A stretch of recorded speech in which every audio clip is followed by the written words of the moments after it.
ስሙ በእናታችሁ ስሙ። What's something difficult you're going through that people don't often see?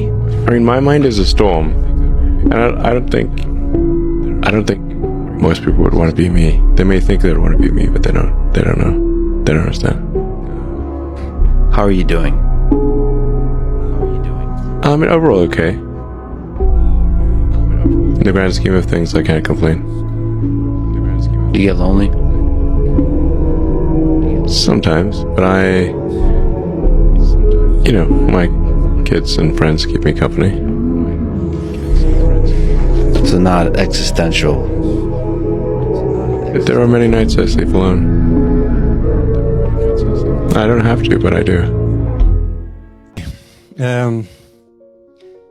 ይገባችኋል? ልንገራችሁ፣ ይገባችኋል? እውነት እንግሊዘኛው ማለት አይደለም።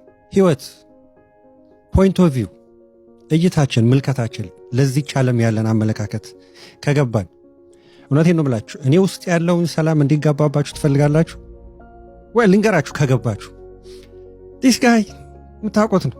በዓለማችን ሪቸስ ፐርሰን ኦን እርዝ አይደል? ብቸኝነት ይሰማዋል።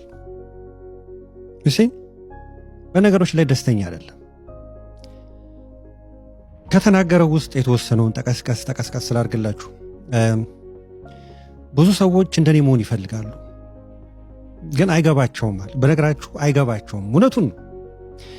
እሱ ሲናገር እኔ ማን ትዝ ብለኝ ታውቃላችሁ? ልበ አምላክ ዳዊት መዝሙር 90 ሁሉ ኖሮኝ ልቤ ሲፈራ አይቼዋለሁ። ሁሉ ኖሮኝ ገብቷችኋል? ትርጉሙ ዕቁባቱም፣ ብሩም፣ ገንዘቡም፣ ሀብቱም ሁሉም ነገር ኖሮት ልቡ ሲፈራ አይቶታል። ኢትስ ዘ ሴም ቲንግ ኤለን ሙስክ ነው በእኛ ዘመን። ይህን ያነሳሁት ለመሰላችሁ ኢትዮጵያውያን አንደርስታንድ ከድህነት ከተለያዩ ካመጣጣችን ከእናት ከአባቶቻችን ስህተት ዩ ጋይስ ዴስፓሬት ኦል ኦፍ አስ ኢስ ዴስፓሬት ፎር መኒ። ገንዘብ አያስፈልግም እያልኩኝ አይደለም። ቅዱስ ጳውሎስ ያለው በመጠኑ አለበለዚያ ትክለፈለፋላችሁ መርዝ እንደበላ ውሻ። ዲስ ጋይ ማድረግ አይጠበቅብኝም ልሆን አይገባም ነበር፣ ግን ብቻዬን ነው ምተኛዋል። ብዙ ጊዜ ብቻዬን ነው ምተኛው።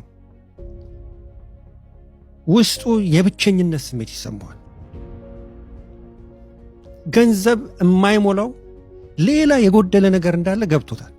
ለዛ ነው ልበ አምላክ ዳዊት ሁሉ ኖሮኝ ልቤ ሲፈራ አይቼዋለሁ፣ አንተ መታመኛዬ ነህ ያለው እሱ።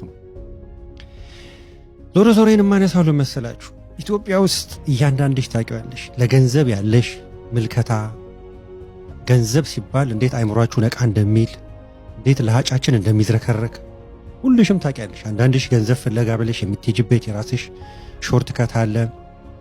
ከዛ ከተዋረደ መልአክ እንኳን የሆነ ነገር ቢገኝ ወደዛ አካባቢ የምትልከሰከሱም አላችሁ። አያችሁ አይደል? እሱ እንኳን አለበት ተብሎ የሚታማ ሰው ነው። ምንም ጭንቅላት ቢኖረው፣ ምንም ጂኒየስ ቢሆን፣ ምንም ሮኬት የሚያመጥቅ ሰው ቢሆን አት ዘ ሴም ታይም ለጥልቁ ዓለም አንዱ ተገዢ ነው ተብሎ ይታመናል። ግን ደስታ የለም፣ በረከት የለም። ገንዘቡ አለ፣ የአይምሮ በረከት የለም።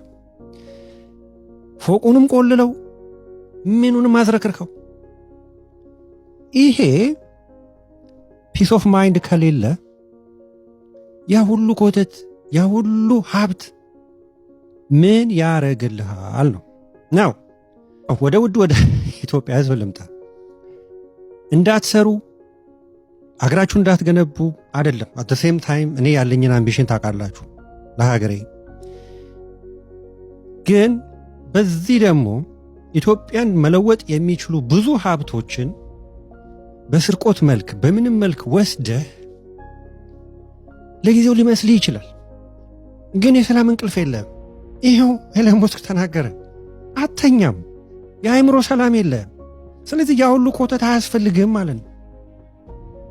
ምክንያቱም ያ የወሰድከው የዘረፍከው ኮተት ወይንም ብር በለው ምን የመጣበት መንገድ ትክክለኛ ስላልሆነ ዱ ዩ ቲንክ እግዚአብሔር አምላክ አይን የለውም አያይም ብለን ያሰብከው ሰብስበት ይዘዋለህ፣ ግን ሰላምን ይነሳባል። ምንም ነገር ደግሞ የአእምሮ ሰላም ከነሳ ምን ያደርግልሃል?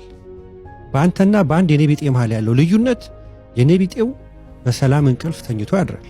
አንተ ግን አፍጠ ነው የምታርፈው። ብቸኝነት ይሰማል፣ ሎንሊነስ። እሱም ያለ ይህንን ነው።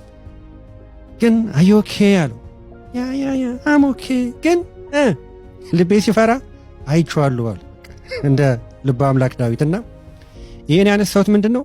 ብሩም ያላችሁ የተወሰነውን የሆነ ነገር አድርጉና ወዲያው አይምሯችሁ ሲታከም ይታወቃችኋል። ዝም ብላችሁ አትስገብገቡ። ብሩም የሌለህ ይህ ላንተ ትልቅ ትምህርት ነው።